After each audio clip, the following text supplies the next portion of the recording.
Bien, entonces, ahora sí, continuando con mi presentación, también tengo una maestría en ingeniería de transportes de la Universidad Católica y la mayor parte de mi carrera, como hasta el día de hoy, me desempeño como profesor, tanto en la Universidad de Costa Rica como en el Tecnológico, sobre todo con este curso y ayudando algunas en algunos temas de tesis del TEC. Y también uso parte de mi tiempo como consultor. Actualmente estoy haciendo consultoría para los proyectos que desarrolla UNOPS aquí en el país, unas consultorías con el BID en Paraguay y en otros sitios que me han estado solicitando, y también colaborando con un equipo consultor japonés en un estudio que están haciendo de transporte y logística para Centroamérica, para la SIECA. Y bueno, y algunas otras cosas. También he hecho consultoría para las municipalidades. Tengo todavía una consultoría que está en desarrollo. Ya se hizo el informe final, pero está en los procesos de revisión para la Municipalidad de Paraíso, para un estudio de movilidad integral y seguridad vial, precisamente que se hizo para la ciudad de Paraíso, que ojalá pronto, bueno, ya fue aprobada por el Consejo, pero falta la revisión de la Dirección de Ingeniería de Tránsito y esperemos que pronto lo puedan llevar adelante en los próximos años, porque me parece a mí que va a ser muy interesante lo que allí se propone y que va a cambiar sustancialmente la forma de moverse dentro de la ciudad y el concepto de movilidad de la ciudad de Paraíso. Entonces, bueno, eso y otras cosas que he hecho, he sido también, he trabajado en algunas empresas privadas, también haciendo consultoría en la UCR. He sido varios años, actualmente estoy ejerciendo también el cargo, ese mismo cargo del director de Departamento de Transportes. En el PITRA tuve también la oportunidad de trabajar algunos años, tanto como auditor técnico en la parte de ingeniería de tránsito y seguridad vial, y luego como subcoordinador y coordinador del programa del PITRA.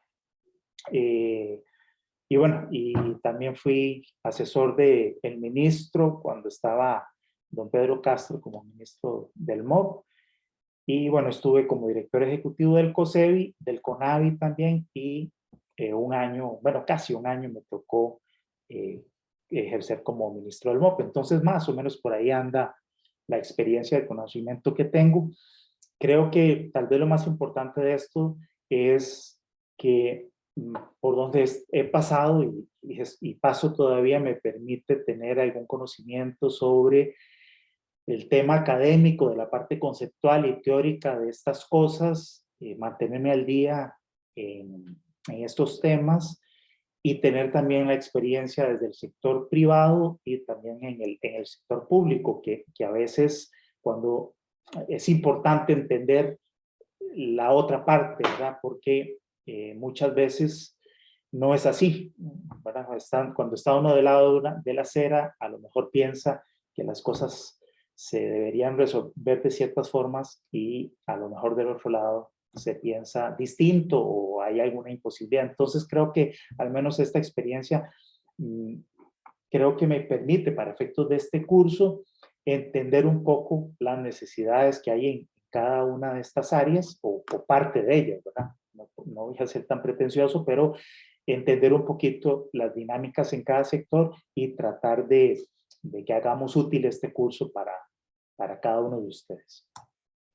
Bueno, ya después de presentación personal, el curso, como decíamos, es un curso que tiene dos grandes áreas: la ingeniería de tránsito, por un lado, que es difícil desvincularla de la seguridad vial, están muy amarradas unas de las otras, y en términos generales lo que quiere este curso es tratar, como decíamos antes, estudiar los factores más importantes que se ven involucrados en la planificación, el diseño y la operación de los sistemas de tráfico, los sistemas de movilidad, podríamos llamarlo de forma más moderna, de tal manera que logremos los objetivos que queremos de lograr garantizar una movilidad que sea eficiente, y cuando hablamos de movilidad nos referimos a el movimiento de personas y de mercaderías de un sitio a otro, pero que además de que sea eficiente, sea seguro.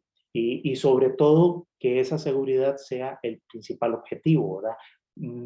Por encima de otros, porque muchas veces estos son dos objetivos que se contraponen, el de la eficiencia y de la seguridad, y por lo tanto es muy importante tener en mente cuál es, desde el punto de vista de la política pública, el objetivo principal, que en términos modernos es la seguridad vial, porque nada logramos nosotros si logramos eficiencia, si eso es a costa de la seguridad vial. Eso es, creo que, un enfoque muy importante que se quiere recalcar en este curso y que creo que afortunadamente la sociedad lo ha ido entendiendo poco a poco.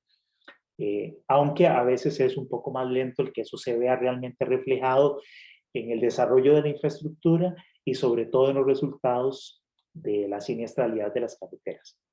Ese es un poco, en términos generales, lo que sería la descripción del curso y los objetivos que queremos conseguir con el mismo, ¿verdad? Avanzar de manera positiva en estos temas.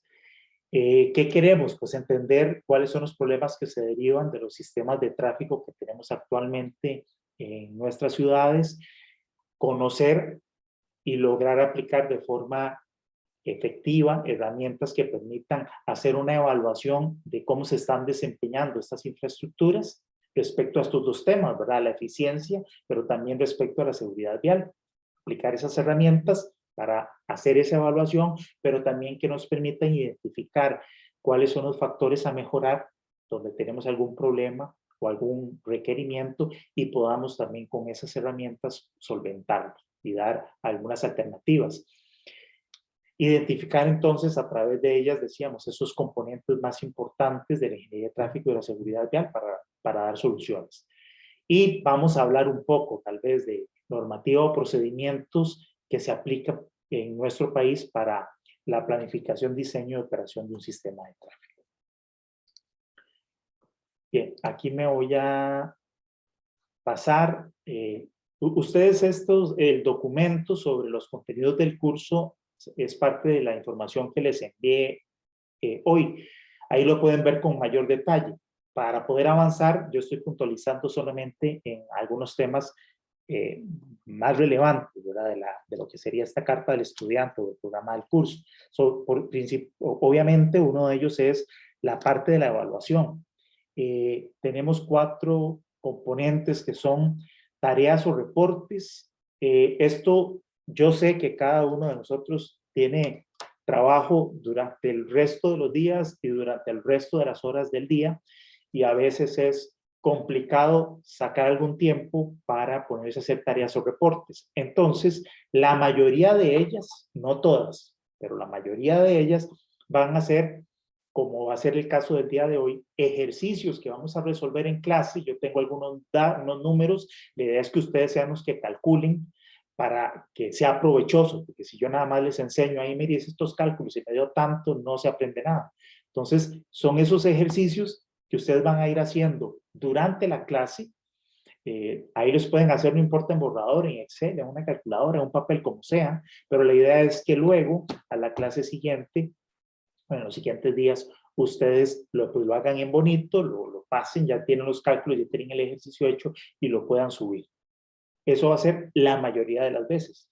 Alguna vez les daré algún ejercicio extra, tal vez, para que ustedes lo resuelvan, o alguna tarea, alguna investigación de buscar algún tema. Pero van a ser cosas muy sencillas que no requieran tampoco demasiado carga de trabajo, demasiadas horas para resolver y entregar estas cosas. Vamos a tener 2 exámenes parciales. Los exámenes parciales también van a ser cosas muy prácticas, que sean similares a los ejercicios y a las cosas que podamos desarrollar en clase, más o menos en las primeras 5 y las últimas 5 clases del curso. Y muy importante, vamos a desarrollar un proyecto final. La idea es que este proyecto lo puedan desarrollar ustedes en grupos. Podría ser, me parece que ustedes son, déjenme ver, 1, 2, 3, 4, 5, 6, 7, 8, 9, 10, 11, 12, 13. Y bueno, y si minor también se une a la clase, son 14 estudiantes. Podrían ser unos 3 o 4 estudiantes por grupo. ¿Y en qué consiste ese proyecto? La idea es que pongamos en práctica las cosas que estamos viendo en clase. Entonces, la idea sería que ustedes, donde viven o por donde trabajan, identifiquen algún proyecto en el que están trabajando y ustedes se ponen de acuerdo de cuál sería el tema más interesante para presentar. Podamos primero hacer un diagnóstico e identificación de algún problema. Ese problema puede ser o debería tener el componente de ingeniería de tránsito, algún problema operativo o un problema de seguridad vial, ¿verdad? O en general, digamos, van a haber ambos. Identificar, por ejemplo, una intersección que tenga problemas de congestión o algún sitio, como alguien mencionaba ahora, donde existen, por ejemplo, problemas de seguridad vial en la zona lateral, donde hace falta establecer qué sistemas o dispositivos colocar allí, una zona urbana en donde ustedes vean que no hay seguridad adecuada para los peatones, en fin.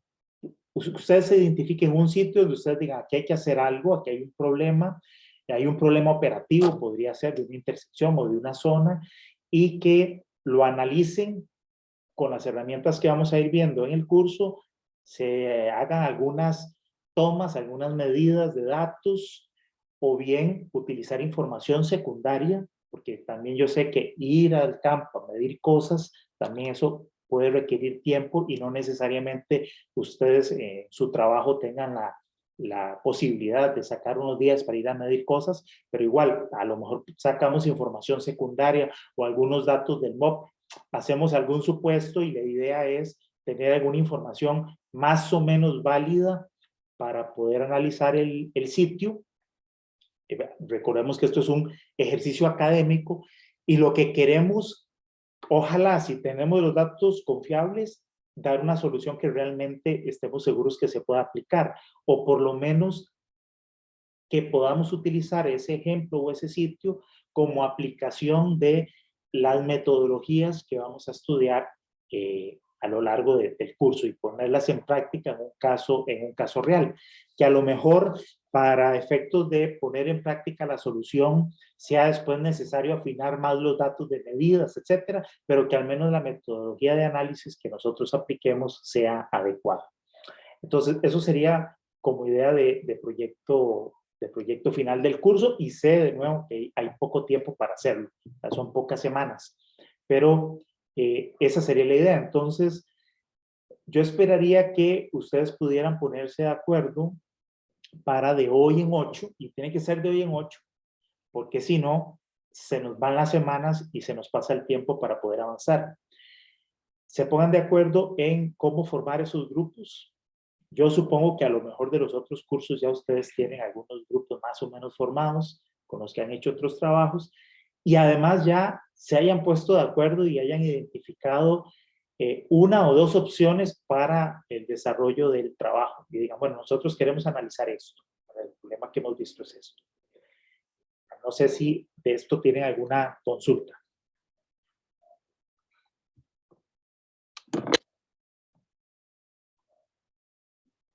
O alguna observación.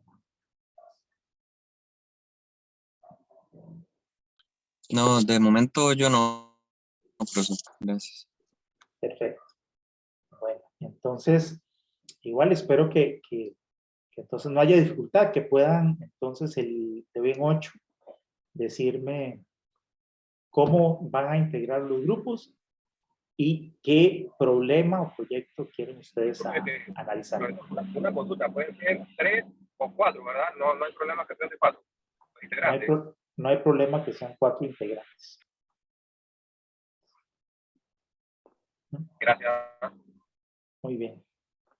Listo, entonces eso sería esta parte.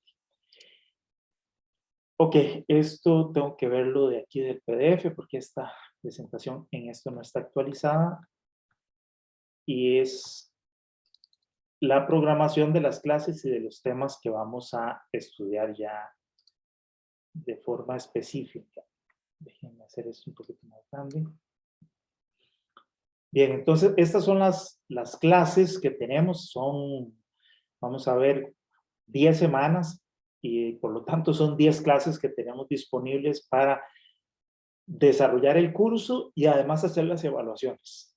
Entonces, el día de hoy los temas que tenemos por desarrollar son conceptos generales de ingeniería de tránsito y algunos elementos de probabilidad y estadística aplicados a los análisis de los datos de ingeniería de tránsito. La próxima semana vamos a ver una clase que se va a dedicar específicamente a hacer estimaciones de demanda y proyecciones de tránsito, que es información básica para cualquier análisis.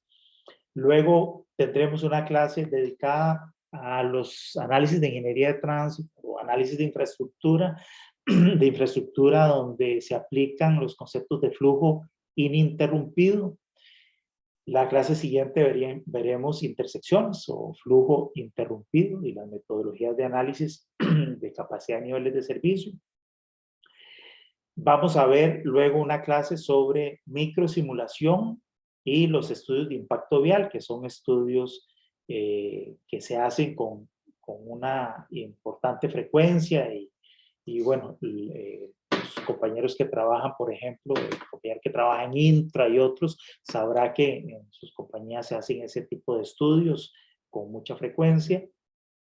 Vamos a hablar también de cuáles son los procedimientos que hay que seguir y un poco la reglamentación técnica que el país tiene para realizar ese tipo de estudios. Las siguientes clases las vamos a tratar de dedicar al tema específico de seguridad vial. Entonces, sobre todo, como somos ingenieros, la parte de la seguridad vial que está relacionada a los elementos de infraestructura. Entonces, tenemos dos clases relacionadas con eso, seguridad vial 1, seguridad vial 2. Así les he puesto yo por ponerles un nombre. Luego veremos cómo metodologías para identificación de tramos donde hay concentración de accidentes, cómo cuantitativamente podemos identificar esos sitios, donde tenemos que ir a hacer análisis sobre lo que vimos en las dos clases anteriores para poder dar soluciones, identificar problemas y dar soluciones.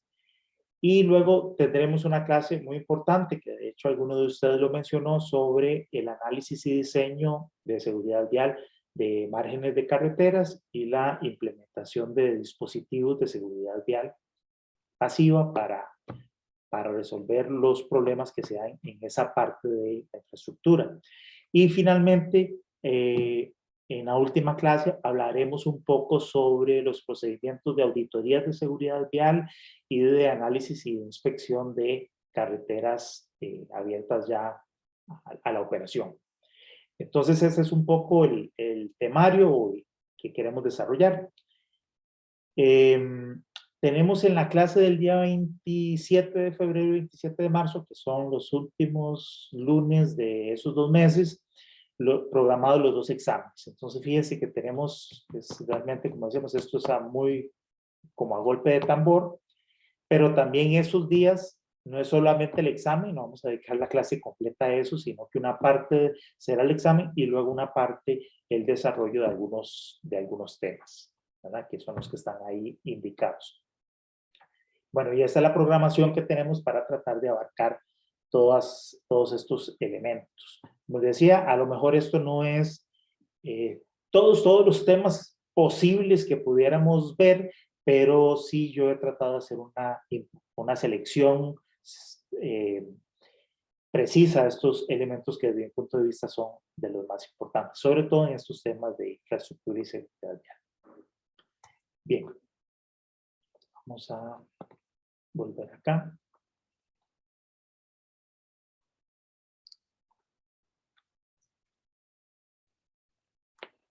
Bien, como materiales y bibliografía recomendada para profundizar. Sí, dígame. Profe, disculpe, ¿alguna información de contacto, algún correo, teléfono, por aquí hay alguna duda o algo? Sí, bueno, me pueden escribir al correo del TEC, si no también me pueden escribir al correo personal. Se los voy a poner aquí en el chat. Déjenme ver.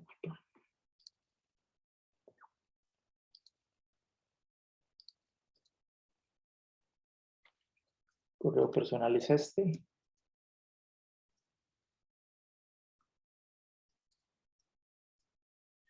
Y también mi teléfono es este de acá. Ahí también por un WhatsApp o algo me pueden escribir a ese número o llamar según lo necesiten.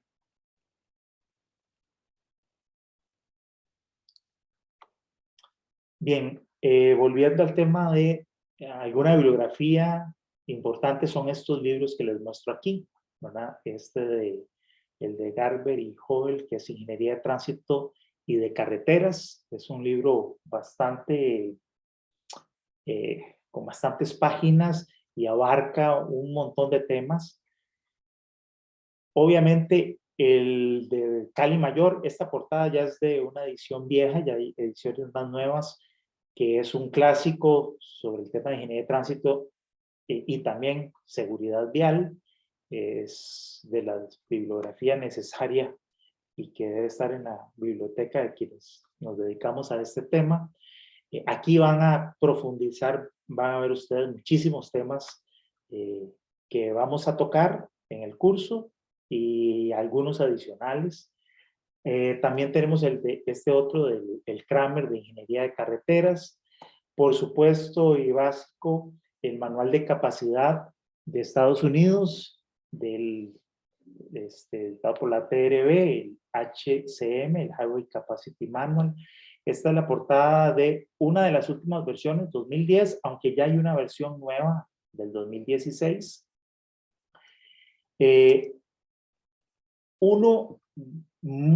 Una bibliografía que es realmente muy buena en seguridad vial es esta publicación que había sacado la PIARC, este manual del Road Safety Manual, si lo logran conseguir, realmente es muy bueno. Hace un desarrollo de todos los elementos de seguridad que están relacionados con la seguridad vial en carreteras, muy importante. Es un documento, como les digo, extenso, pero muy profundo y es, yo creo que de las cosas más completas que he visto yo en seguridad vial es este documento. Y profe, bueno, disculpe, dígame. profe, es que creo que la información no salió en el chat. A ver. Sí, ahí estuvimos ahí viendo y no salió nada.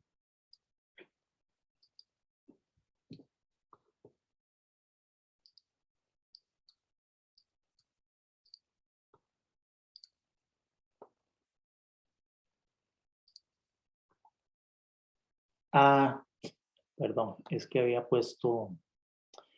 escrito a uno de ustedes pidiendo los datos y entonces me quedó ahí el mensaje solo para él.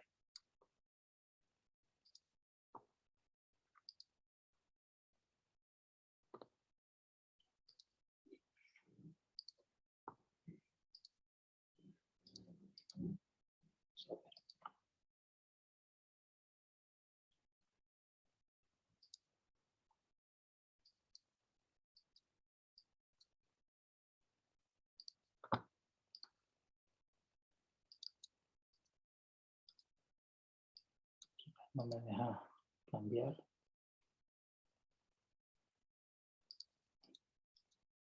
Bueno, se los voy a dictar porque no me deja, no estoy pudiendo cambiarme aquí al chat general. Creo que ya. Ajá. Y el teléfono.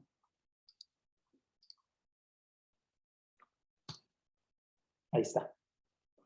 Ok, gracias. Con gusto.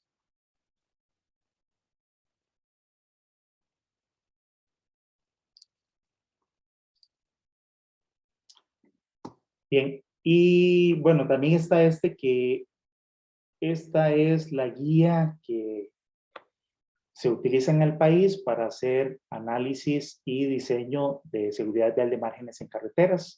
Algunos de estos documentos se los voy a poder pasar en PDF, otros no, obviamente por temas de propiedad intelectual.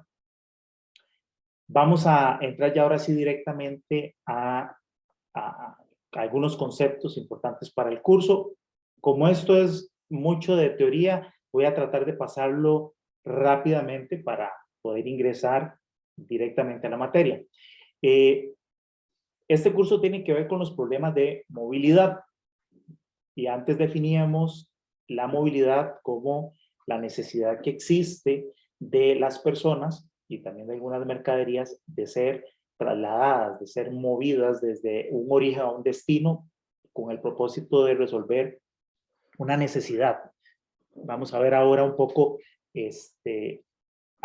una parte conceptual de cómo es que se generan esos movimientos, por qué es que se generan y entonces lo que se requiere para esa movilidad y entendiendo ese modelo muy sencillo nos permite enfocarnos también en las soluciones. Pero básicamente es eso, ¿verdad? Las personas necesitamos movernos, desplazarnos en el espacio para llegar a hacer alguna actividad con algún propósito en un sitio de destino, o las mercaderías o materiales tienen también que ser movidos para generar un proceso posterior, ya sea de venta o de transformación de productos.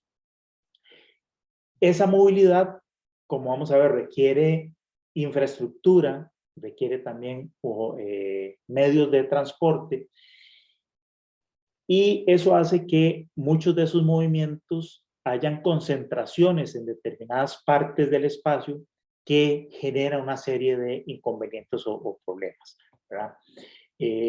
Como sabemos, todos estos movimientos están asociados al desarrollo socioeconómico, porque está asociado a la realización de actividades económicas, trabajo, estudio, educación, entretenimiento, y todo esto genera crecimiento económico, en principio, ¿verdad? Y si todo sale bien.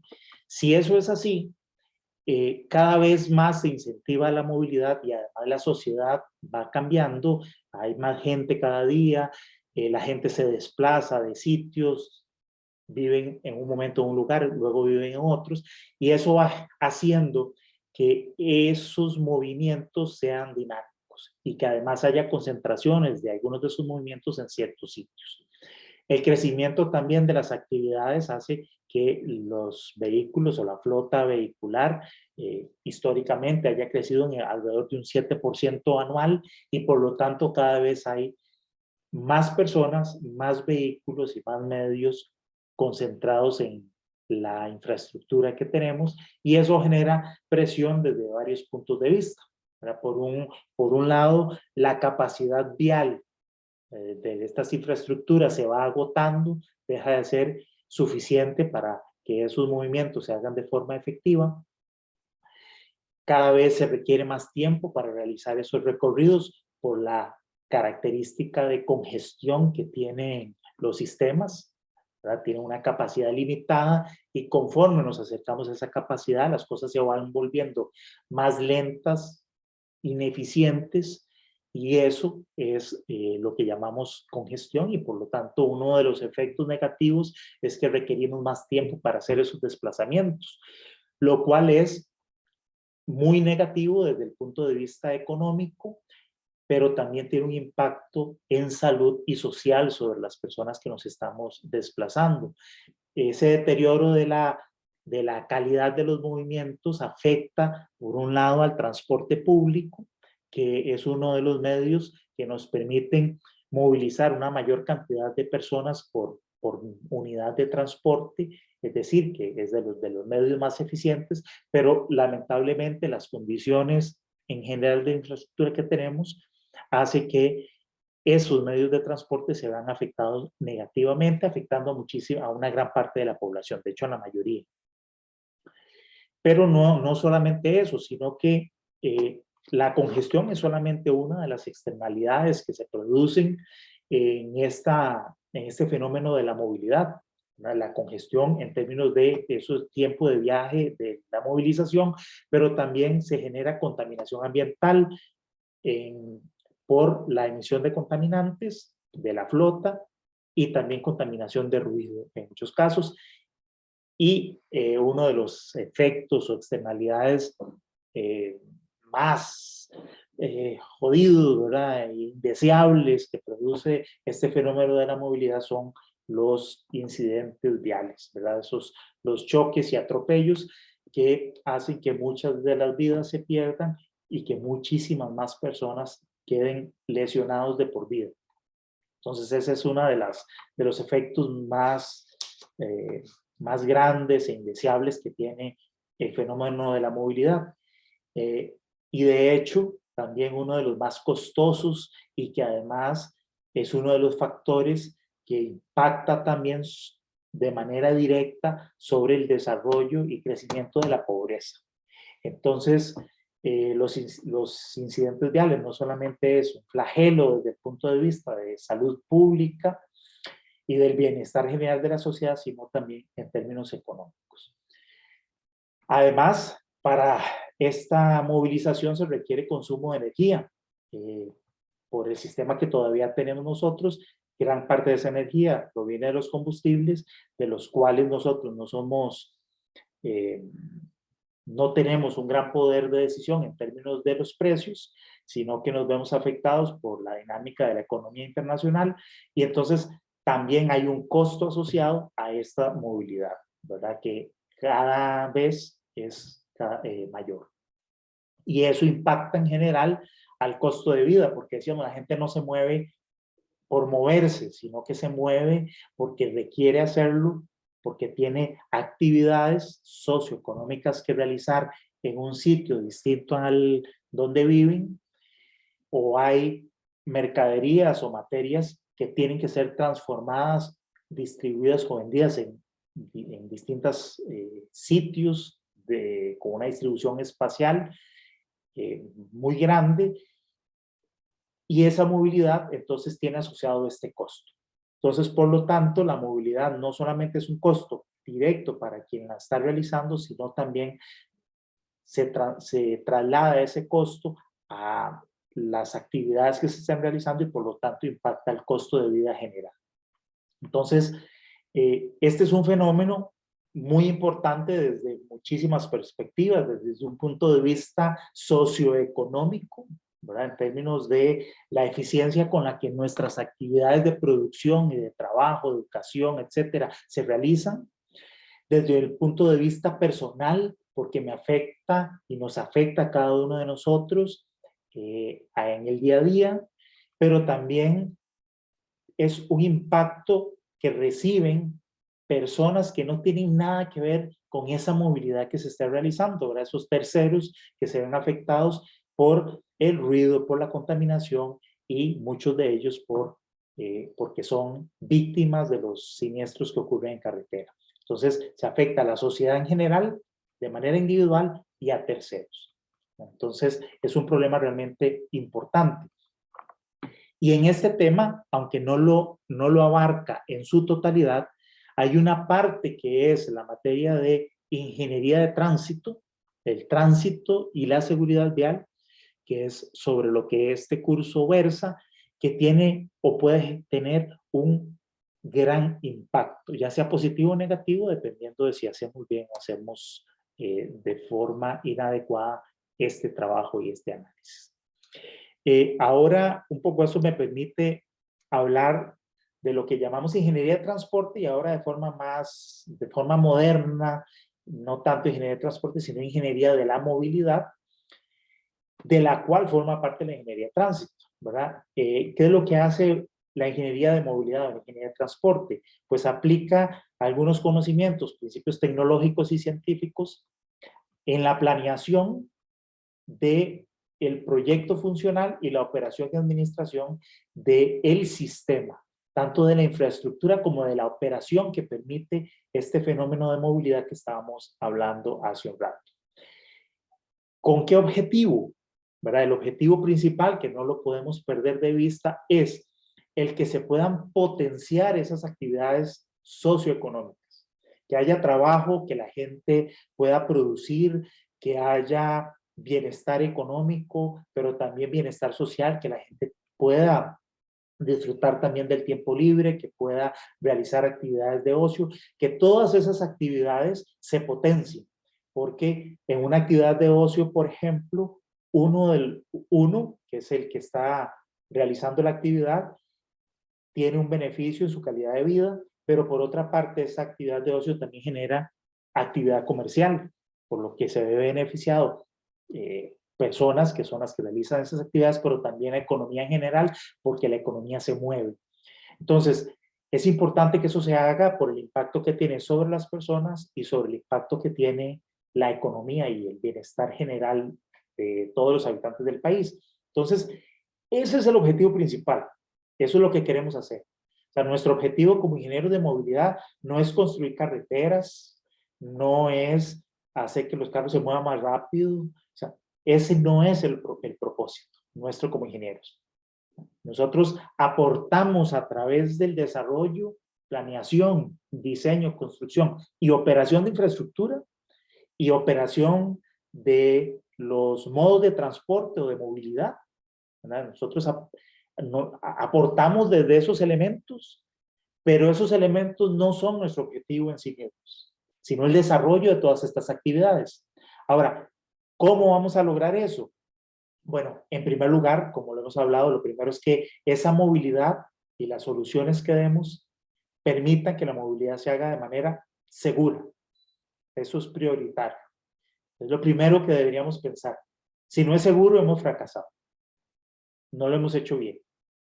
Y después de que sea segura, entonces necesitamos que sea eficiente, que sea rápida, que sea confortable, y que sea conveniente y económicamente factible y compatible con el medio ambiente.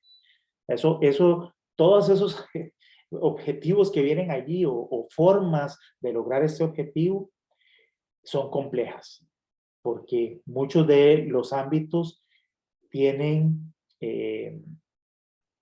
no son compatibles uno con otro, ¿verdad? Tengo que sacrificar algo para ganar en lo otro. Y por lo tanto debemos tener claramente las prioridades. ¿Qué va primero? Como decíamos, primero que sea segura, evidentemente que sea eficiente.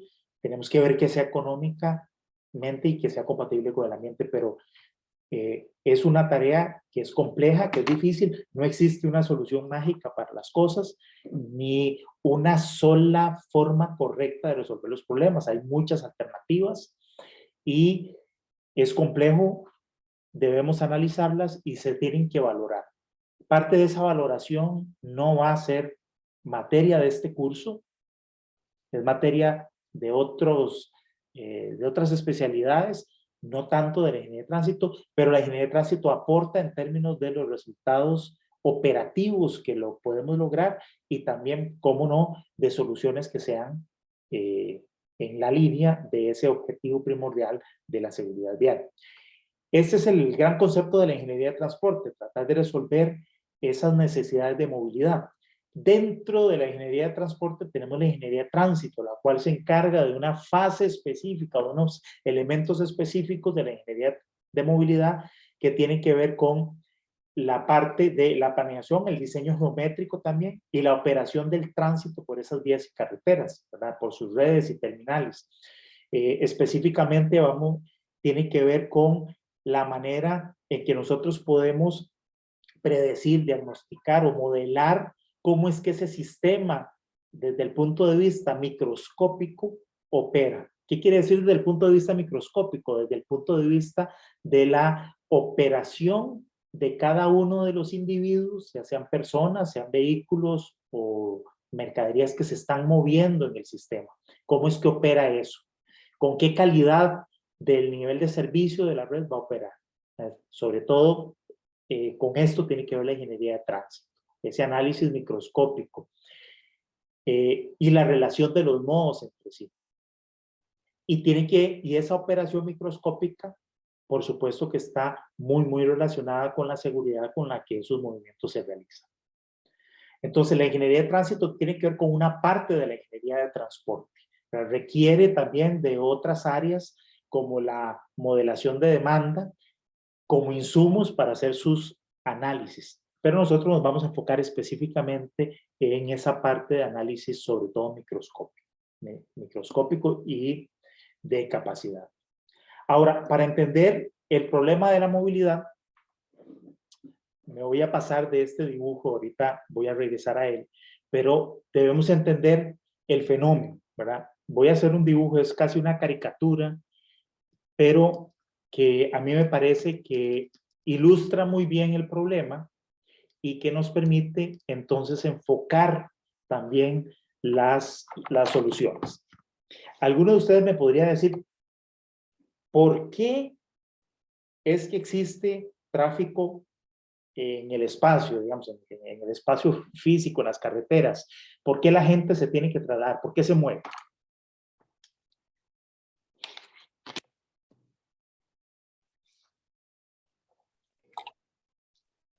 Y para Sí, por transportar necesidad, bien, profesor. es Por para necesidad. economía. Ajá, entonces, ¿por qué por necesidad? Profe, yo diría que es para satisfacer sus necesidades básicas, o sea, trabajo, Ajá. educación, comprar alimentos y demás, ¿no? Sí, entonces fíjense que lo que estamos diciendo es que hay primero hay unas actividades, ¿no? Hay unas actividades, aquí estamos mencionando algunas: trabajo, estudio, no sé, alimentación, ocio, ¿verdad? Salud, y ahí podemos seguir con la lista. Hay una serie de actividades que necesitamos realizar. Elijan alguna de estas. Ocio, ocio. Ocio, ok. Entonces, como estamos en verano, lo que pasa es que, no sé, a alguien se le ocurre que para distraerse del trabajo y sentirse mejor, va a hacer un paseo a, digamos que la playa, ¿no? Típico, sobre todo en esta época, o no sé, se va a ir para La Fortuna, a las aguas termales, a relajarse ahí. ¿Okay? Esa es la actividad. Okay.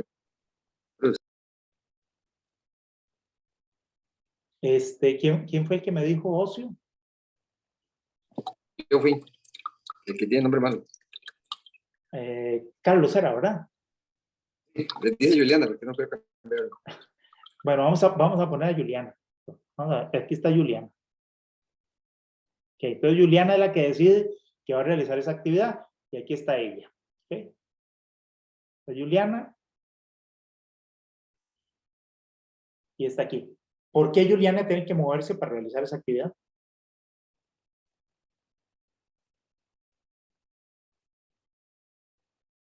O sea, ¿por qué no se queda ahí donde está y disfruta de su tiempo de ocio? ¿Por qué tiene que moverse? Porque no vive cerca, ¿no?, de la playa. Exacto, porque la playa o La Fortuna o lo que sea está separado espacialmente, ¿verdad? Aquí está, vamos a poner aquí el Arenal, ¿no? El volcán Arenal, ahí están las aguas termales. Ella quiere ir de visita a este lugar. Entonces, fíjense que hay dos elementos que hacen y que producen la movilidad. El primero de ellos es la necesidad de realizar una actividad socioeconómica, ¿no? Eso es lo primero. Y lo segundo que hace y obliga a que las cosas se muevan es que existe una separación espacial. Hay una distancia que separa de esta actividad quién demanda y quién ofrece la actividad. Esta demanda y oferta de la actividad están separados espacialmente. Entonces, tiene que existir primero esta oferta y demanda de la actividad y segundo, existe una separación espacial. Estos son los dos elementos que hacen y surgen y que producen la necesidad de moverse, porque entonces Juliana, que demanda estos servicios turísticos y de ocio y las aguas termales, tiene que moverse hacia donde la actividad se ofrece. De lo contrario, si esa movilidad no ocurre, entonces la actividad no se produce, ¿verdad? Porque ella puede tener muchas ganas de ir, o sea, hay demanda por el fenómeno, por la actividad. Hay aquí gente que ofrece esos servicios, está todos los hoteles con aguas termales, etcétera. Pero esta muchacha tiene que tomar la decisión de moverse y llegar hasta donde está ofreciendo. La demanda puede existir, la oferta puede existir de la actividad. Estamos hablando de la actividad socioeconómica. Pero debido a la separación espacial, requiere de la movilización para que se perfeccione la actividad y la actividad ocurra. ¿Y qué decíamos? Disculpe. Disculpen que se activa aquí esta cosa.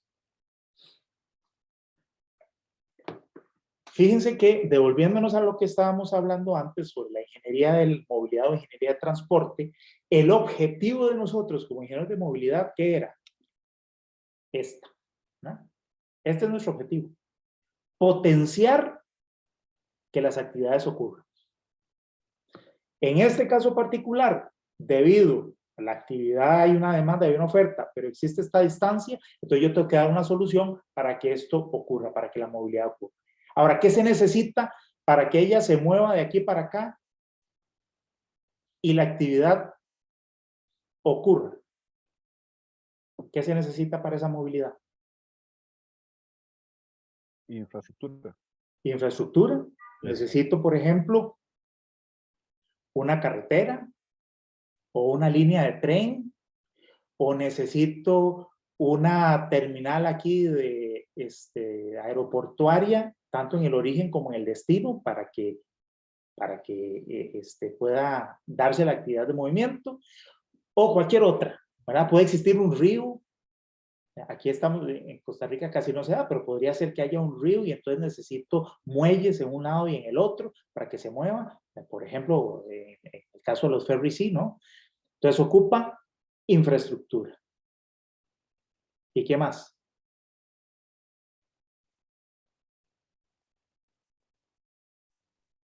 Y el vehículo. Necesita un vehículo o un modo de transporte.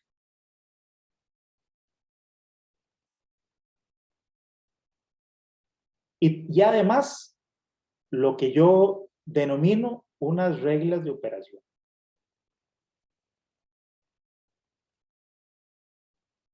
Unas reglas de operación que me dice cómo es que este modo de transporte opera en esta infraestructura. Hay unas reglas de operación.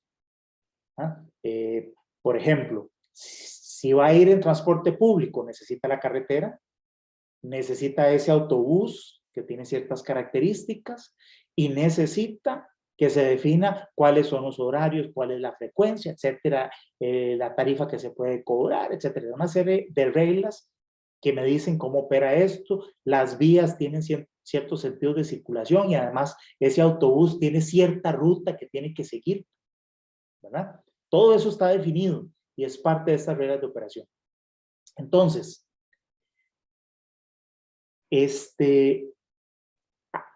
esto que está aquí, este fenómeno tan sencillo, me dice a mí y me permite analizar el problema con un modelo muy sencillo de movilidad que incluye, por un lado, lo que llamamos el sistema de actividades. El sistema de actividades es todas estas cosas: trabajo, estudio, alimentación, ocio, salud, la población, quiénes son las personas, qué edades tienen, cuáles son sus gustos y preferencias, dónde vive la gente, dónde está la oferta turística, dónde están las oficinas, etcétera, etcétera. Eso es el sistema de actividades. El sistema de actividades me define estas necesidades y esto está asociado con lo que se llama la demanda de movilidad o la demanda de transporte. En el caso, aquí estamos hablando de un viaje o movilidad de una persona, pero podrían ser mercaderías. Entonces, en un sitio tenemos donde se produce, por decir algo, la caña de azúcar, pero tenemos ubicado en un sitio distinto la fábrica de azúcar. Y eso entonces existe una actividad de, en este caso de la fábrica, de demanda del producto, y la finca con la oferta de ese producto están separados espacialmente y es necesario moverlo. Entonces, ¿dónde está la fábrica?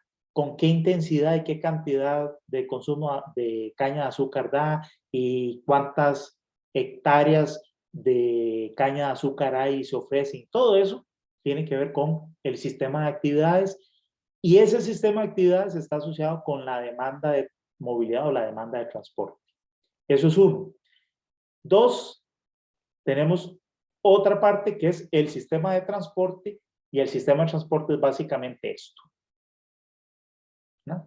Todo lo demás que había dibujado es el sistema de actividades, y estos tres elementos que ustedes me dijeron, que es la infraestructura, los modos de transporte que operan en esa infraestructura y las reglas de operación, es lo que se llama el sistema de transporte, y eso está asociado a la oferta.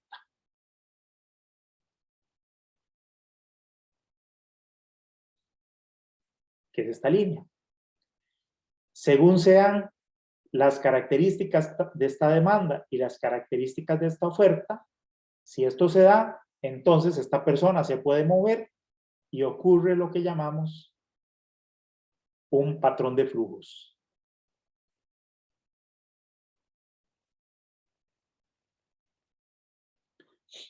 ¿Okay? Esto es lo básico en términos de el fenómeno de la movilidad. Entendiendo estos conceptos básicos, es que los ingenieros de movilidad pueden hacer la modelación y predicción de los movimientos y la demanda de viajes y modelación del sistema. Y esta información, que es el patrón de flujos, es el insumo básico que vamos a nosotros a necesitar para hacer los análisis específicos, por ejemplo, de esta infraestructura, y poder establecer qué características requiere esta infraestructura para que estos movimientos se hagan, como hemos dicho, de forma segura y de forma eficiente. ¿Okay? Algo muy interesante también que podemos ver de este fenómeno son varias cosas.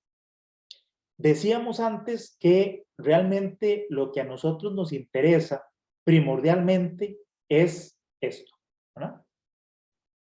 Es que ocurran las actividades, que la gente trabaje, que estudie, que se alimente, que tenga sistemas de salud y los pueda utilizar, que pueda tener actividades de recreación, etcétera, etcétera, etcétera, etcétera, todo. Esto es lo que nosotros necesitamos potenciar, porque detrás de todo esto hay bienestar social, hay crecimiento económico, etcétera. Hay calidad de vida, etcétera. Entre más potenciemos nosotros las actividades. Eso es lo que nos interesa. Realmente a nosotros no nos interesa la movilidad en sí misma. La movilidad es solamente un requerimiento. Pero fíjense ustedes que decíamos que hay necesidad de moverse debido a esto. Aquí hay separación espacial. Si no hubiera separación espacial, si Juliana viviera aquí mismo, ella puede prácticamente, sin tener un desplazamiento importante, disfrutar de la actividad que quería. Hay demanda, hay oferta, se perfecciona esa demanda y oferta de ese servicio, ocurre, ella recibe los beneficios de las aguas termales y de su tiempo de ocio, gasta algún dinero en los hoteles o en el balneario, y por lo tanto ahí hay, digamos, hay transacción económica, y por lo tanto hay crecimiento económico porque la actividad se ocurrió, pero sin necesidad de moverse, sin necesidad de esto. Entonces, algunas de las soluciones que nosotros podemos dar para siempre obtener nuestro objetivo, que es este, que es el desarrollo de las actividades, pero sin necesidad de trasladarse, siempre y cuando yo pueda conseguir que no haya separación espacial, pero que siempre haya actividad económica. Entonces, muchas de las soluciones podría ser que ni siquiera requieran pasar por la parte de la ingeniería de tránsito. Porque la ingeniería de tránsito se va a concentrar en el análisis de esta infraestructura, ¿verdad? Cómo la dimensionamos y cómo opera para poder permitir el movimiento. Pero si yo no requiero de movimiento, ¿qué importa? ¿Ah? No necesito infraestructura, no tengo que gastar plata en infraestructura, no voy a tener impactos de congestión, ni contaminación, ni accidentes de tránsito, choques, etcétera, porque si no tengo movilidad, no tengo tampoco externalidades, ni tampoco tengo que invertir en esa infraestructura, y sin embargo la actividad económica se dio. ¿No? Entonces, fíjense que este dibujito, esta caricatura del fenómeno, nos permite también poder discutir y entender sobre ese tipo de soluciones que van más allá de la ingeniería de tránsito, pero que es importante tenerlas en la cabeza porque puede ser parte de soluciones de largo plazo, que sean costo efectivas, que sean muy adecuadas, que van a permitir el desarrollo económico sin tener un impacto de incidencia sobre las finanzas públicas, sobre la inversión en infraestructura y sobre todo lo que eso implica, ¿no? Comentarios, dudas, preguntas.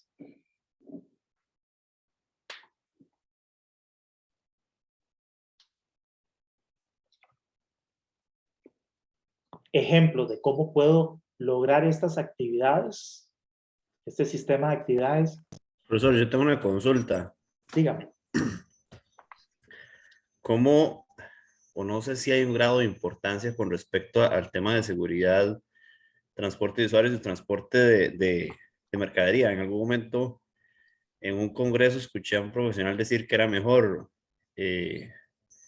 hacer una carretera de un carril por sentido y hacerla bien segura que hacer una de tres para aumentar el volumen de tránsito, ¿verdad? Aduciendo que ya no se necesitaban carreteras para transportar ni mercadería ni personas. Entonces ahí siempre he tenido esa espina de cuál es el balance entre las tres, o sea, o qué importancia se le da a una. Siempre es el tema de seguridad o es un estira y encoge de, bueno, voy a aumentar un poco la capacidad de esta carretera y le quito un poco de seguridad, porque además he estado en proyectos donde el presupuesto no alcanza y lo que se sacrifica siempre es el tema de seguridad vial, digamos, a pesar de todas las indicaciones técnicas, es siempre lo que se sacrifica, digamos. Siempre da, bueno, faltan 50 millones, quitemos el FlexLink, quitemos la demarcación, quitemos los captaluces, siempre es lo que se sacrifica, pero no sé si existe un criterio para no decir, bueno, no, es seguridad primero y el resto si quieres lo... Sí, vamos a ver, su pregunta es muy interesante y muy compleja, no es fácil de responder. Voy a tratar de hacerlo lo mejor que puedo, lo mejor posible. Son varias cosas, ¿verdad? De las que preguntó. Me voy a ir primero directamente por el tema de seguridad vial, que mencionaba usted al final. Usted dice, oye, no tengo presupuesto. Y entonces, como no tengo presupuesto, voy a sacrificar estos dispositivos de seguridad vial. Eso nunca debería pasar. Esa es la primera respuesta. Eso nunca debería pasar. ¿Cómo voy yo a diseñar o a construir, a desarrollar una infraestructura cuando en esa infraestructura, utilizar esa infraestructura puede producir o genera un alto nivel de riesgo? ¿Verdad? Eso no debería suceder. De ninguna manera. En primer lugar, si no puedo usar, debería ser parte de los requerimientos técnicos del proyecto. ¿verdad? Así como usted dice, o en un proyecto dice, un requerimiento es que tenga nivel de servicio C. ¿Ah? Bueno, pero y para llegar a ese nivel de servicio C, a lo mejor usted necesita desarrollar una infraestructura que es muy costosa. Sacrificar en el nivel de servicio C, y eso tiene que ver con lo que usted mencionaba al principio, no tiene un impacto negativo tan grande necesariamente como el impacto que podría tener sacrificar la seguridad vial. Entonces, un sí o sí es que no importa si usted va a poner un carril, va a poner 2, va a poner 3 o va a poner un viaducto, lo que usted haga tiene que ser seguro. Claro, pero sin embargo, por otra parte, uno no se puede ir completamente a los extremos a decir, bueno, entonces, no sé, la infraestructura que necesito es extremadamente compleja y costosa para asegurar que aquí no se va a morir nadie, ¿verdad? Porque eso puede llegar a ser demasiado costoso, pero yo no puedo sacrificar elementos esenciales y básicos de la seguridad vial. Por ejemplo, para ir a un extremo, yo no puedo sacrificar la demarcación. No puedo decir, no le voy a poner señales y no le voy a poner demarcación horizontal a la carretera. Es que como no me alcanza, no, porque la carretera, por definición, tiene esos elementos. Sin esos elementos no es carretera, se está haciendo, no sé, está poniendo asfalto, pavimento ahí, está permitiendo una plataforma de circulación de los carros, pero eso no es una infraestructura de carretera, eso no es una infraestructura de transporte o movilidad. Tiene necesariamente que tener esos dispositivos. Esas son cosas que no pueden sacrificarse. Ahora, si voy a pasar por vamos a ver, desde el punto de vista de la seguridad en los márgenes de las carreteras, en principio yo no debería tener elementos peligrosos a los lados de la vía. Por ejemplo, no debería tener pendientes o desniveles muy importantes a un lado de la carretera. Pero eso físicamente es imposible, ¿verdad? Económicamente no es factible. No puedo rellenar un hueco ahí infinito y hacer, o hacer o a lo mejor no tengo el recurso para hacer un viaducto para evitar que yo tenga ese problema, ¿verdad? Puede ser que hay ciertas soluciones no sean económicamente factibles, pero hay otras soluciones. O sea, no puedo hacer la carretera plana y sin riesgos a un lado. Bueno, le pongo un dispositivo de seguridad, pero no puedo dejar el riesgo sin analizar y sin una solución en términos de seguridad vial. Ahora, usted mencionaba el término de que si le pongo un carril o 2 carriles o 3. Bueno, la respuesta a eso requiere un análisis que no es solamente técnico, sino también económico, ¿verdad? Y sí, puede ser que un proyecto, si le estoy exigiendo cierto nivel de servicio, sea muy costoso. ¿Se justifica esa inversión? Eso ya sería un análisis desde el punto de vista de los beneficios socioeconómicos que tiene el proyecto, que me van a determinar a mí si esas inversiones están justificadas desde el punto de vista de los beneficios económicos que le va a generar a la sociedad. A lo mejor no, o a lo mejor sí, pero financieramente no tengo el dinero para hacerlo. Económicamente se justifica, pero financieramente tengo que buscarle algún mecanismo que me permita desarrollar el proyecto, ya sea con recursos propios de la administración, ya sea a través de una asociación público-privada o una combinación de ambas. O debo posponer ese proyecto para más adelante, ¿verdad? O sea, la solución de cómo dimensionar la infraestructura, qué puedo o qué debo desarrollar y cuándo le debo desarrollar, sí requiere de un análisis, digamos, más allá de meramente comparar eficiencia y seguridad vial. Pero por otro lado, como decía antes, lo que yo desarrolle tiene que dar una solución a la seguridad vial. No necesariamente es la óptima o la mejor de todas o la que me evite completamente los accidentes, pero lo tengo que analizar y tengo que dar una solución. Y a lo mejor la solución la puedo ir desarrollando paulatinamente, pero no puedo sacrificar totalmente la seguridad vial simplemente por ahorrar una plata para hacer 1 kilómetro más de carretera. No sé si queda respondida la pregunta. Yo sé que es ambiguo a lo mejor lo que estoy diciendo, no es una receta mágica porque no hay recetas mágicas, pero sí por lo menos creo yo que conceptualmente le da a uno una luz de cómo tomar decisiones. Sí, pues, bueno, le cuento, en resumidas cuentas, lo que sucedió en el proyecto. El contratista fue lo que propuso. El cliente lo aprobó, pero no teníamos la herramienta técnica para decirle, bueno, es que, mira, estás haciendo una caballada. Al final el proyecto se terminó y la gente que lo tenía que recibir, pues no lo recibió porque teníamos un muro de Terramesh de 12 metros de alto que al final estaba en una curva y dijeron que no, que jamás. Entonces, el proyecto está parado ahorita, no se puede utilizar hasta que se apruebe un presupuesto extraordinario para poner las barreras de contención que quitaron en un principio para hacer para ampliar el alcance pues, del proyecto. Sí, sí, yo diría que en ese caso está muy claro que el sacrificio que hicieron no se debió haber hecho porque había un riesgo clarísimo de seguridad. ¿Y qué solución le dieron? Ninguna. No puedes no darle una solución. Y no puedes sacrificar esa solución en aras de construir 1 kilómetro más. No se puede. Porque eso es lo que cuando se hace una evaluación técnica de proyectos, no se hace siempre, ni se le hace a todos los proyectos, pero uno debe tenerlo en la cabeza.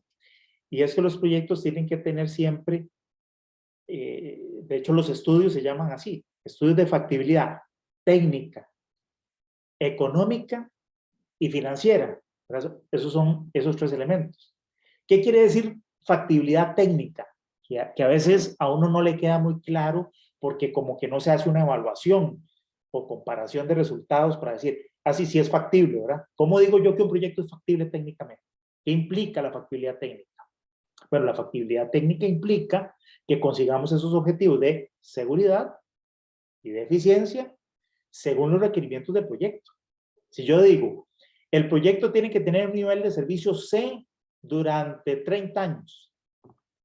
Y se dice, bueno, es que para poder dar ese nivel de servicio C, yo tengo que construir 4 carriles, pero es que no tengo el espacio y no me alcanza, porque tengo que hacer expropiaciones que no me van a alcanzar. Ah, bueno, entonces la respuesta es, entonces el proyecto no es técnicamente factible bajo los requerimientos que se dieron del proyecto técnicos. Ah, es que para hacer eso necesito colocar una cantidad de barreras o dispositivos de contención. Son muy costosos y no me alcanza. Y no tengo otra solución. Bueno, entonces el proyecto no es técnicamente factible. Cuando usted tenga la plata para desarrollar el proyecto, técnicamente factible lo desarrolla, pero no estaría pasando esa factibilidad técnica. Y si me ocurre, digamos, un proyecto en particular que se está evaluando en este momento, ¿no? O sea, si el proyecto no cumple, que no se los puedo comentar en este momento en la clase, pero si el proyecto no cumple esos requerimientos, entonces no cumple la factibilidad técnica. Ahora, puede ser que usted como cliente del proyecto diga, bueno, voy a sacrificar la eficiencia y en lugar de un nivel de servicio C, le voy a permitir un nivel de servicio D durante determinado periodo. Ok, bueno, bajo esos requerimientos el proyecto podría volverse factible. Ahora, en los elementos de seguridad, ahí sí no se vale. ¿Verdad? No se vale decir, ay, no, pues no pongamos la barrera. Bueno, si no pone la barrera, dígame qué va a hacer. ¿Qué solución? ¿Y cómo va a mitigar usted el riesgo que usted está identificando? ¿Y cuándo me va a dar la solución de la barrera? Hágame factible desde el punto de vista de seguridad ese proyecto en esos términos, en ese elemento. Luego está la factibilidad económica. ¿Qué es la factibilidad económica? ¿Por qué está usted desarrollando el proyecto? Bueno, porque usted quiere desarrollar esta serie de actividades, pero usted quiere que eso mejore los tiempos de desplazamiento. Porque a lo mejor Juliana, para llegar aquí, tiene una carretera como es la mayoría de rutas actualmente para llegar ahí, llena de curvas, es muy peligrosa, tiene poca visibilidad, se tarda muchísimo para llegar a un lugar que está relativamente cerca. Entonces voy a hacer un proyecto de infraestructura nuevo, porque con ese proyecto voy a ser más eficiente, más seguro, la gente va a llegar con mayor tiempo y voy a potenciar todavía más este lugar turístico. Entonces estoy logrando el desarrollo de estas actividades, pero mi objetivo es reducir esos plazos y esos tiempos. Bueno, entonces todos esos beneficios económicos de cuánto me voy a ahorrar de tiempo, cuánto me voy a ahorrar por accidentes de tránsito, voy a ahorrar en ahorro de combustible, voy a emitir menos gases, todo eso se puede cuantificar monetariamente. Y esos son los beneficios sociales del proyecto. Para eso, quienes lo hayan estudiado, probablemente la mayoría, sino que todos, se hace un análisis económico de esos beneficios a lo largo del periodo de vida útil del proyecto, se trae valor presente y se compara contra la inversión que yo tengo que hacer. Si esos beneficios económicos superan en cierta medida que se define esas inversiones, no solo de la inversión inicial de construcción, sino del mantenimiento y de operación, si lo supera, entonces el proyecto es económicamente factible. Es decir, efectivamente los beneficios que va a traer superan las inversiones y por lo tanto se justifica hacerlo. No quiere decir que tenga la plata para hacerlo, pero se justifica hacerlo. Entonces pasa a la tercera parte, que es factibilidad financiera. La factibilidad financiera ya no tiene que ver con los beneficios ni de ahorro, ni de tiempo, ni cuánto me va a ahorrar de combustible, ni cuántos accidentes menos se van a hacer. No tiene que ver con eso. Es una cosa meramente de plata. ¿Cuánto tengo que invertir? ¿Y de qué manera voy a poder yo financiar ese proyecto para que se desarrolle? ¿Es factible? ¿Tengo el dinero para hacerlo? ¿O no? ¿Verdad? Si lo voy a hacer a través de una concesión, tiene los rendimientos y el peaje va a ser suficiente para pagar todas las inversiones que tengo que hacer y además pagar el préstamo. Es decir, dentro de la factibilidad financiera tiene que ver también la bancabilidad del proyecto, ¿no? No es solamente que el peaje alcance para pagar todo lo que voy a hacer y que yo me gane lo que en principio pretendo ganarme como constructor o desarrollador del proyecto, sino que si necesito ir a pedir plata, como es normalmente porque esos proyectos son muy costosos, el banco me va a prestar, porque entonces los ingresos que va a generar no solamente tienen que ser suficientes para ese costo de inversión y operación, sino que tiene que pagar y garantizarme unos ingresos que deben superar los requerimientos del pago financiero al banco. Eso es lo que se llama la bancabilidad del proyecto, porque el banco me va a pedir un montón de requisitos que cubra los costos de inversión, los costos de operación, los intereses del banco, que además cubra no sé cuánta parte de la inversión. O sea, me va a pedir que los fondos de ingresos del proyecto sean de cierta magnitud para garantizarse el banco bajo cualquier circunstancia de que yo le voy a pagar y que la plata me va a alcanzar para todo y me va a sobrar, ¿verdad? Entonces, tiene que pasar también ese filtro. ¿O será que la inversión es tan grande que voy a necesitar que el Estado haga un aporte de cierta cantidad de dinero para reducir esa inversión inicial y hacer factible financieramente el proyecto o bancable?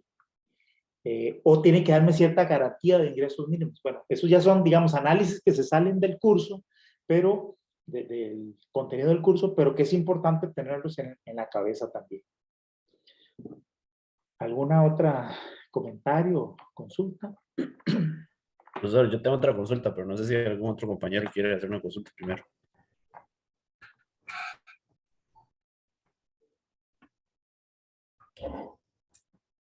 Adelante, Ari.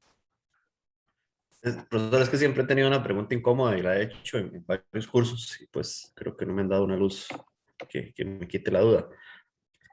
¿Existe alguna metodología en algún país para monetizar ese beneficio económico. Porque, por ejemplo, el fondo vial nuestro, digamos, Conavi se endeuda para hacer una carretera más segura, ¿verdad? Pero Conavi como tal no ve el beneficio financiero de ese aumento en un crédito, digamos, al Banco Mundial, ¿verdad? Ellos en vez de pedir 100, piden 150, hacen una carretera mucho más segura, se muere un 80% menos de personas, hay menos accidentabilidad y demás. Pero esa externalidad positiva, el Fondo Vial nunca la ve, ¿verdad?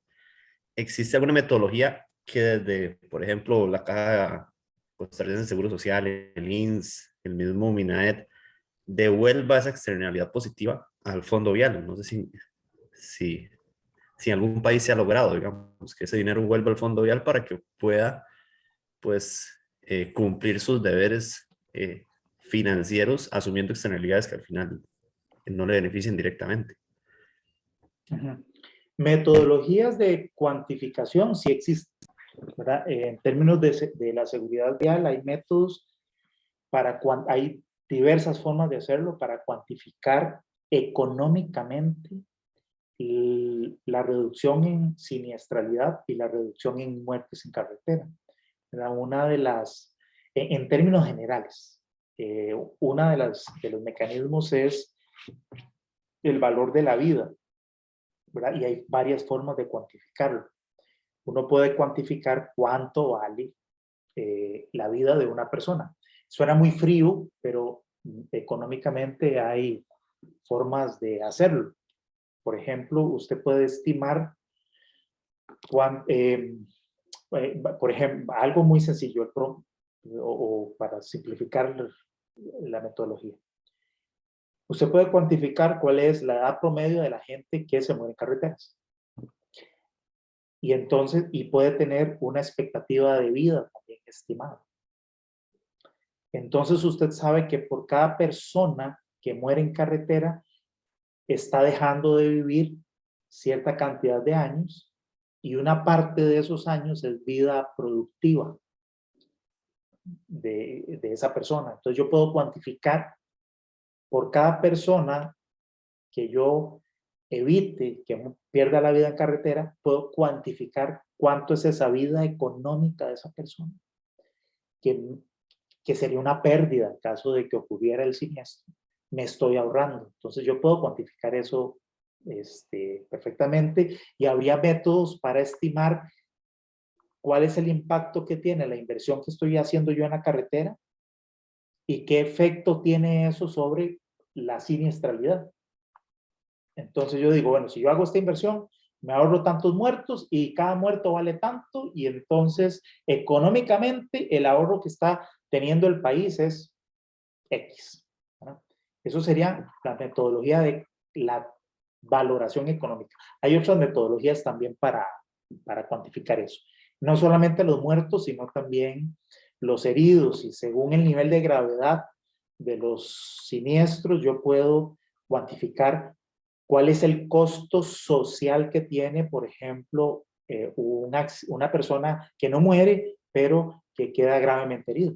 También por lo mismo, porque eso tiene unos impactos sobre la economía en términos de los servicios de salud, también si es una persona que queda lisiada y deja de trabajar. Entonces, además, ¿verdad? Son más costosos las personas que quedan gravemente heridas que los muertos, muchas veces, ¿verdad? Porque no solamente pierde la productividad, sino que tiene costos adicionales que tienen que ver con su atención médica.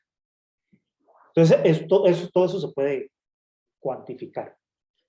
Ahora, creo que si le entendí bien, esa es una parte de su pregunta. La otra parte de la pregunta es, bueno, si después de que lo cuantifico, yo podría entonces cobrarle eso a alguien, ¿verdad?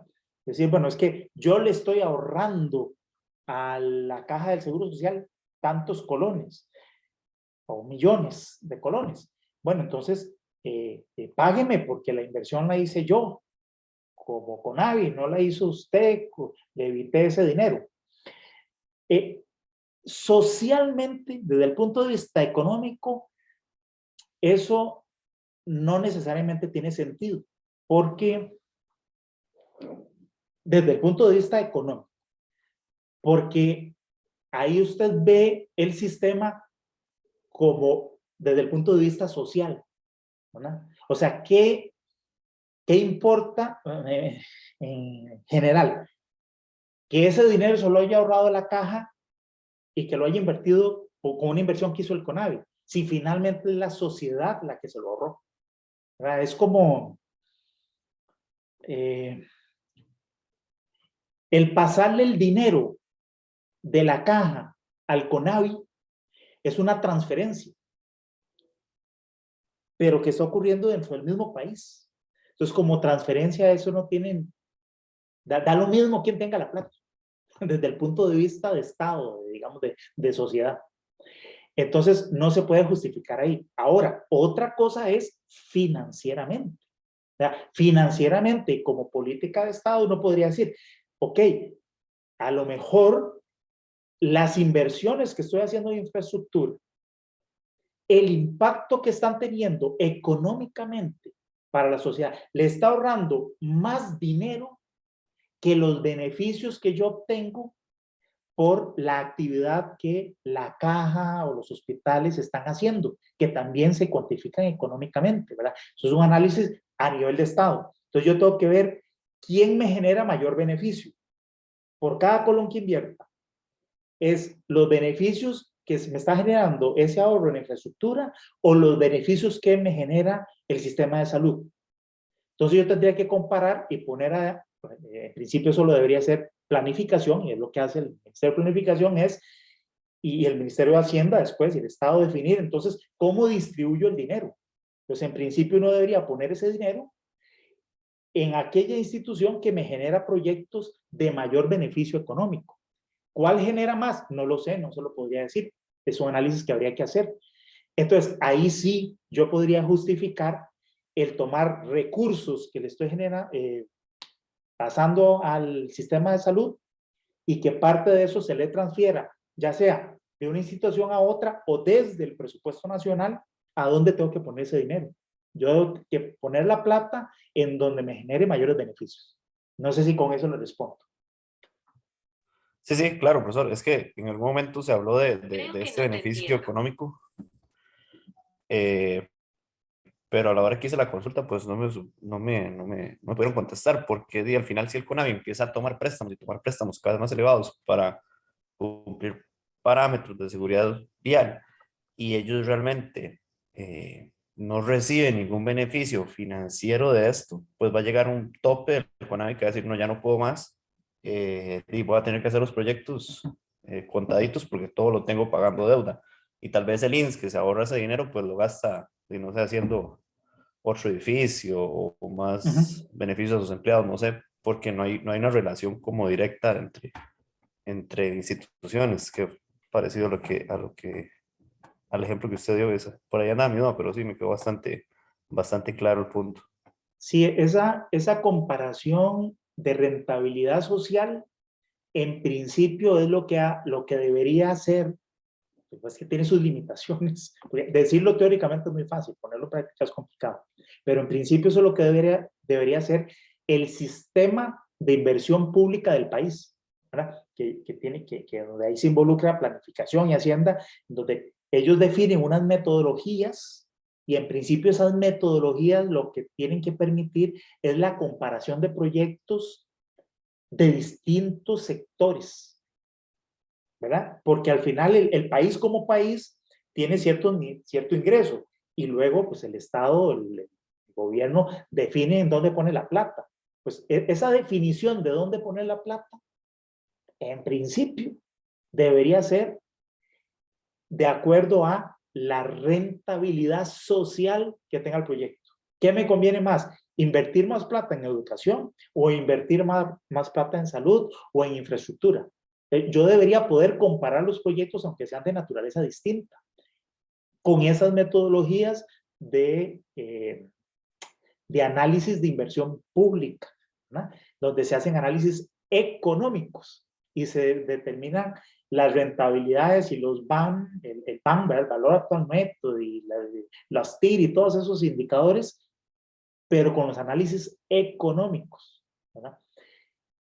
Y uno, como le digo, debería poder comparar cosas y decir, ah, bueno, me conviene más invertir en estos proyectos de este sector más que en estos, o cómo balancear esa inversión pública. Así es como se debería hacer. ¿Listo? ¿Algún otro comentario o consulta?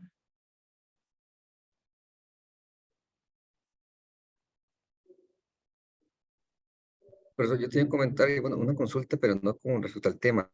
Definimos el tema, no sé si los recesos a lo largo del curso de la lección. Sí, de hecho, hizo usted la pregunta en el momento correcto. A esta hora Ajá. deberíamos hacer una pausa, digamos, falta dentro de un minuto a las 7:30. Vamos a parar un ratito, unas 15, 20 minutos, para luego seguir con la segunda mitad de la clase. Listo, unos 20 minutos entonces, próximo. Pero ya casi. Sí. Para Listo. redondear el tema, si no hay alguna otra consulta, quiero entonces de nuevo volver a esta figura de donde, de una manera muy sencilla, vimos de dónde sale la necesidad de desplazarse, cuál es el objetivo, que es el desarrollo de estas actividades económicas, por qué se tiene que movilizar, porque existe esa separación espacial. Entonces decíamos, y eso tiene que ver con lo que alguno de ustedes comentó al inicio en su presentación, sobre el desarrollo urbano también de ciudades, y a todos los de la municipal les va a interesar mucho esto, y porque fíjense que esta separación espacial tiene que ver con la planificación del territorio y con las políticas de desarrollo urbano dentro de las ciudades. ¿Qué cosas voy a permitir y de qué manera? ¿Verdad? A través de ese tipo de medidas de planificación urbana, de planificación del uso del suelo, yo puedo lograr diseños de ciudades y distribución del uso del suelo y de actividades tal que se potencien las actividades, pero sin necesidad de desplazamiento. Si yo logro eso, o con modos de desplazamiento, ¿verdad? Porque las distancias que tengo me permiten utilizar ciertos modos de transporte que tengan menos impacto en términos económicos de inversión y en términos también de impacto en seguridad vial y otras externalidades. Entonces, ¿cómo planifico yo esto desde antes de entrar a la infraestructura propiamente dicha? Yo puedo buscar ahí soluciones y generar menos presión sobre inversión, como decía, y también ahorros en externalidades que produce la operación de los sistemas de transporte. Y ya como por último, este cuento termina de hacerse sabiendo que según esta relación entre el sistema de actividades, es decir, sobre la demanda y sobre la oferta de transporte que genera este patrón de flujos, esto ocurre en el corto plazo, es algo que ocurre día a día, instantáneamente, pero en el largo plazo, este patrón de flujos genera presiones sobre el sistema de actividades y genera presiones sobre el sistema de transportes. Esto hace, según cómo opera el sistema, me va a hacer que las actividades se potencien o no y se distribuyan también de manera distinta en el espacio, de forma natural en el largo plazo, pero también va generando presiones sobre el sistema de transporte en el desarrollo de más infraestructura, el mejoramiento de los modos de transporte, de la operación, cambios en las reglas de operación, etc. Y estas dos flechas rojas que dibujé aquí son relaciones que se dan en el sistema, como les decía, en el largo plazo, ¿verdad? Esas son más difíciles de modelar, o de predecir más bien, de modelar no, pero sí de predecir, pero ocurren, ¿verdad? Y esto me cierra el sistema, ¿verdad? Como sistema propiamente dicho, ¿verdad? Y está todo relacionado. ¿Cuál va a ser nuestra tarea? Bueno, la tarea en general como ingenieros de transporte y movilidad es el análisis de este sistema, la modelación de estas relaciones y entonces las soluciones que yo dé en infraestructura, digamos, sobre todo en lo que es el sistema de transporte, para que este patrón de flujos ocurra seguro y eficiente, ¿verdad? Hacia ahí vamos. Listo, vamos a parar y entonces nos vemos en unos 20 minutos.